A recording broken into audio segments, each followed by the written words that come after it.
బులెటిన్లో మనం breaking news చూస్తున్నాం. స్టాక్ మార్కెట్లపై లోక్సభ ఎన్నికల ఎగ్జిట్ పోల్స్ ప్రభావం భారీగానే పడింది. సెన్సెక్స్ ఏకంగా 2000కు పైగా పాయింట్లు లాభపడడంతో మార్కెట్ ప్రారంభమైంది. సెన్సెక్స్ 76,500 పాయింట్లు, నిఫ్టీ 23,100 పాయింట్లు తాకింది. ఓ దశలో సెన్సెక్స్ 26,000 పాయింట్లకు పైకి ఎగబాకింది. దీంతో సూచీలు ఆల్ టైమ్ హై రికార్డును నమోదు చేశాయి. బీజేపీ అధికారంలోకి వచ్చి మోడీ మరోసారి ప్రధాని అవుతారని ఎగ్జిట్ పోల్స్ ఫలితాలు వచ్చాయి.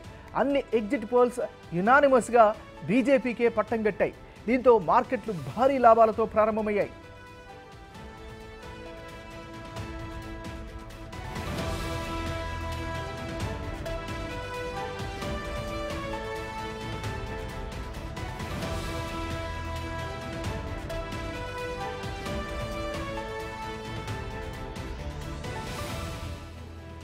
బులెటిన్లో మనం బ్రేకింగ్ న్యూస్ చూస్తున్నాం. స్టాక్ మార్కెట్పై లోక్సభ ఎన్నికల ఎగ్జిట్ పోల్స్ ప్రభావం భారీగానే పడింది. సెన్సెక్స్ ఏకంగా 2000కు పైగా పాయింట్లతో లాభంతో మార్కెట్ ప్రారంభమైంది. సెన్సెక్స్ 76,500 పాయింట్లు, నిఫ్టీ 23,100 పాయింట్లు తాకింది. ఓ దశలో సెన్సెక్స్ 26,000 పాయింట్ల పైకి ఎగబాకింది. దీంతో సూచీలు ఆల్ టైమ్ హై రికార్డును నమోదు చేసుకున్నాయి. బీజేపీ అధికారంలోకి వచ్చి నరేంద్ర మోడీ మరోసారి ప్రధాని అవుతారని ఎగ్జిట్ పోల్స్ ఫలితాలు వచ్చాయి. అన్ని ఎగ్జిట్ పోల్స్ ఎనానమస్గా బీజేపీకే పట్టం కట్టాయి. దీంతో మార్కెట్లు భారీ లాభాలతో ప్రారంభమయ్యాయి.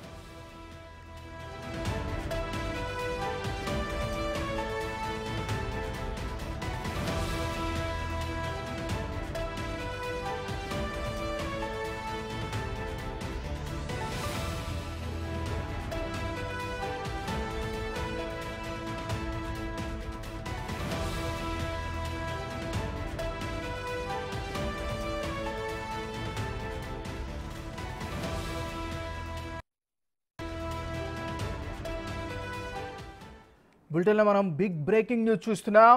స్టాక్ మార్కెట్లపై లోక్సభ ఎన్నికల ఎగ్జిట్ పోల్ స్పష్టమైనటువంటి ప్రభావం భారీగానే పడినట్టుగా తెలుస్తోంది. ఎందుకంటే సెన్సెక్స్ ఏకంగా 2000 పాయింట్లకు పైగా లాభం పడినటువంటి పరిస్థితి కనిపిస్తుంది. ఏకంగా 2000కు పైగా పాయింట్ల లాభంతో ఈరోజు మార్కెట్లు ప్రారంభమైనటువంటి పరిస్థితి కనిపిస్తోంది. సెన్సెక్స్ ఏకంగా 76,500 పాయింట్లు, నిఫ్టీ 23,100 పాయింట్లను తాకింది.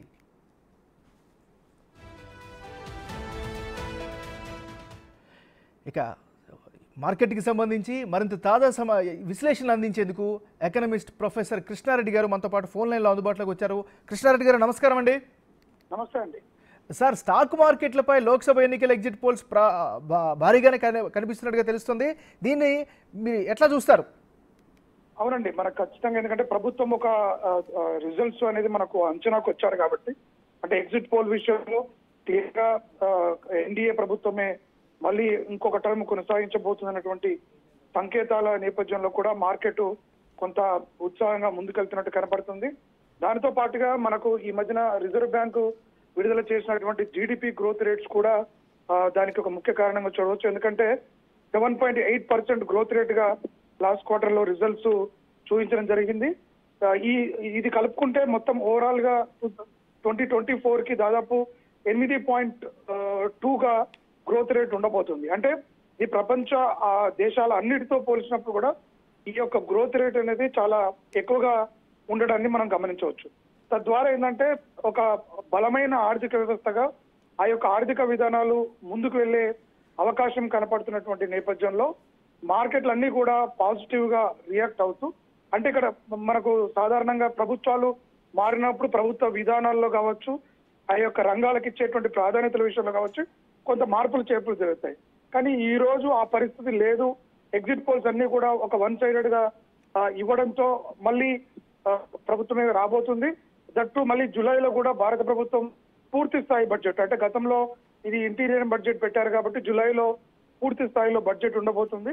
కాబట్టి ఈ ఆర్థిక పరిస్థితుల నేపథ్యంలో కావచ్చు, ఇవాళ రాజకీయ స్థిరత్వం, ఒక బలమైన నాయకత్వం ముందుకెళ్తున్నటువంటి ఆలోచన కూడా మార్కెట్ సెంటిమెంట్లని పాజిటివ్ గా ముందుకు నడిపిస్తున్నట్టుగా మనకు చాలా స్పష్టంగా మార్కెట్లో అయితే కనబడతా ఉంది. అంటే కృష్ణారెడ్డి గారు ఒక విషయం చెప్పండి. అంటే ఫలితాలు వచ్చిన తర్వాత మార్కెట్లలో ఈ హై అవ్వడం తగ్గడం గమనిస్తూ ఉంటాం. ఇది ఎగ్జిట్ పోల్స్లో కూడా స్టార్ట్ అవ్వడాన్ని ఎలా అర్థం చేసుకోవాలి?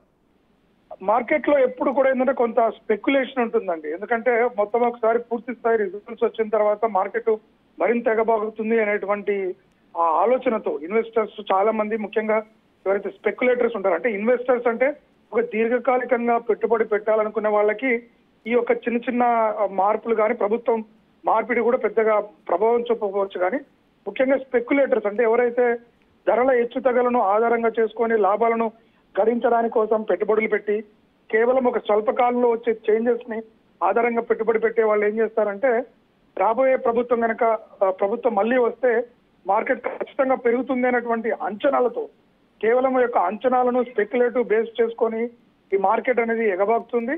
ఒక్కొక్కసారి ప్రభుత్వం ఏర్పడిన తర్వాత ఇప్పుడు పెరిగిన ఏదైతుందో అంటే గణనీయంగా ఒక్కసారిగా పెరుగుతూ వస్తున్నటువంటి మార్కెట్ మళ్ళీ కూడా కొంత తగ్గడానికి ఆస్కారం ఉంటుంది. మనం గతంలో కూడా చూస్తాం, ఒక 15 రోజుల 20 రోజుల క్రితం మార్కెట్ ట్రెండ్స్ ని అబ్జర్వ్ చేస్తే మార్కెట్ కొంత డౌన్వర్డ్ లో ఉండేది, నెగటివ్ కి వెళ్ళిపోయింది. అయ్యో మార్కెట్, స్టాక్ మార్కెట్ చాలా నెగటివ్ గా వెళ్తుంది, సో ఆ మార్కెట్ల పైన తీవ్ర మదుపరుల సంపద అంతా ఆవిరైపోతున్నటువంటి ఆందోళన కూడా మనం గమనించాం. దానికి కూడా కారణం ఏంటంటే స్పెక్యులేషన్. అంటే రాబోయే రోజుల్లో ప్రభుత్వం పడిపోతుంది అన్నటువంటి ప్రచారం అనుగుణంగా మార్కెట్ సెంటిమెంట్లు ప్రభావం చూపాయి. ఈ రోజు అదే మార్కెట్లు లేదు, మళ్ళీ అదే ప్రభుత్వం మళ్ళీ ఇంకొక 5 సంవత్సరాలు కొనసాగించబోతుంది అనేటువంటి అంచనాలు వచ్చినప్పుడు, ఆ ఎలక్షన్లు వచ్చి రిజల్ట్స్ వచ్చి ప్రభుత్వం పూర్తి స్థాయిలో వెళ్ళిన తర్వాత మార్కెట్ మరింత ఎగబాకుతుందని ఇప్పుడే కొనుగోలు, అటు ఫారిన్ ఇన్స్టిట్యూషనల్ ఇన్వెస్టర్స్ కావచ్చు, స్వదేశీ ఇన్వెస్టర్లు కావచ్చు, ఈ యొక్క మార్కెట్ లాభాలను ముందుగా తీసుకోవాలనేటువంటి ఆలోచనతో వెళ్ళడాన్ని మాదిరిగానే చూడాలి తప్ప ఇది ఒకటి కేవలం. అందుకని ఈ short term fluctuations stock market లో సర్వసాధారణంగా ఈ స్పెక్యులేటర్స్ వల్ల జరుగుతూ ఉంటుంది. ఇప్పుడు కూడా ఈ యొక్క ట్రెండ్ ఏదైతే అప్వర్డ్ మూమెంట్ ఉందో దాన్ని కూడా కొంత కరెక్షన్స్ రాబోయే రోజుల్లో కూడా రావడానికి ఆస్కారం అయితే కనబడతా ఉంది. అంటే కృష్ణారెడ్డి గారు ఇంకో విషయం చెప్పండి, సెన్సెక్స్ 76,500 పాయింట్లు, నిఫ్టీ 23,100 పాయింట్లను తాకింది. అంటే ఇది నేరుగా ఎవరికి లబ్ధి చేసే అవకాశం ఉంది?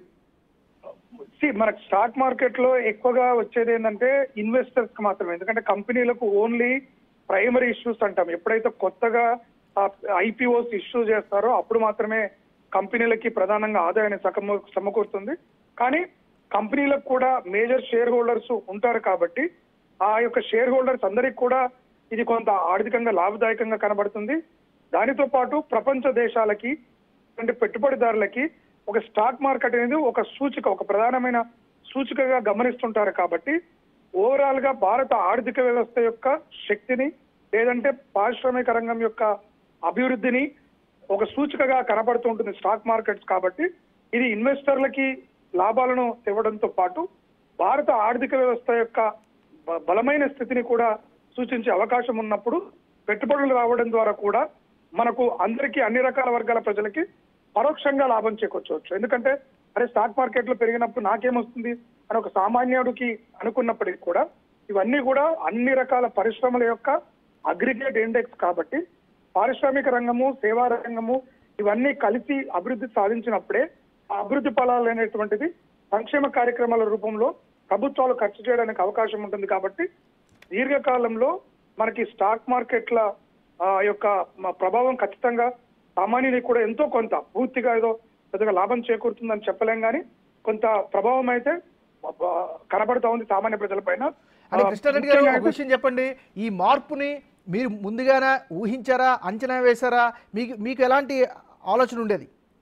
నాకైతే స్పష్టంగా ముందు నుంచి ఒక నమ్మకం అయితే ఉండేనండి. ఎందుకంటే ఇక్కడ ప్రతిపక్షము దేశ స్థాయిలో చూసుకున్నప్పుడు ఒక కన్స్ట్రక్టివ్ గా కొంత జరగకపోవడం కావచ్చు, ప్రభుత్వం కూడా గతంలో కూడా కొన్ని కఠిన నిర్ణయాలు తీసుకొని అనేక రకాలైన జటిలమైన సమస్యలను పరిష్కరించడం ద్వారా ప్రభుత్వం పైన కొంత సానుకూలత ఇంకా కనబడుతూ ఉంది. కాబట్టి నేను ఈ ట్రెండ్ అయితే ముందుగానే కొంత ఊహించాను. ఖచ్చితంగా మళ్ళీ ఈ ప్రభుత్వమే అట్లీస్ట్ ఇంకొక టర్మ్ కొనసాగించే అవకాశం ఉందనే అంచనాలు నా వైపు మొదటి నుంచి నేను బలంగా నమ్మాను.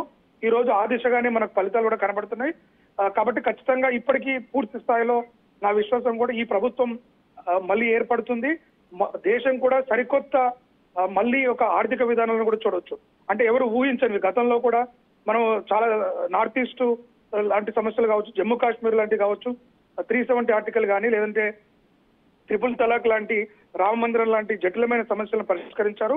తదుపరి కూడా అంటే గతంలో న్యాయ వ్యవస్థలో కూడా చాలా సంవత్సరాల నుంచి భారత ప్రభుత్వం కొన్ని సంస్కరణలు తీసుకురావాలని ఆలోచిస్తున్నటువంటి నేపథ్యంలో ఇటు వ్యవసాయ రంగం కావచ్చు, అటు జ్యుడిషియల్ సిస్టమ్ లో కావచ్చు, ఓకే. మొత్తం ఆర్థిక విధానంలో ఖచ్చితంగా భారీగా కొన్ని కఠినమైన నిర్ణయాలు మాత్రం ఖచ్చితంగా రాబోయే రోజుల్లో భారత ప్రభుత్వం ముందుకు తీసుకెళ్తుంది. ఇవన్నీ కూడా ఆర్థిక వ్యవస్థకు బలం చేకూర్చే విధంగానే ఉంటాయి కానీ బలహీనపరిచే విధంగా ఉండవనేటువంటిది కూడా నా నమ్మకం అండి. థ్యాంక్ యూ కృష్ణారెడ్డి గారు.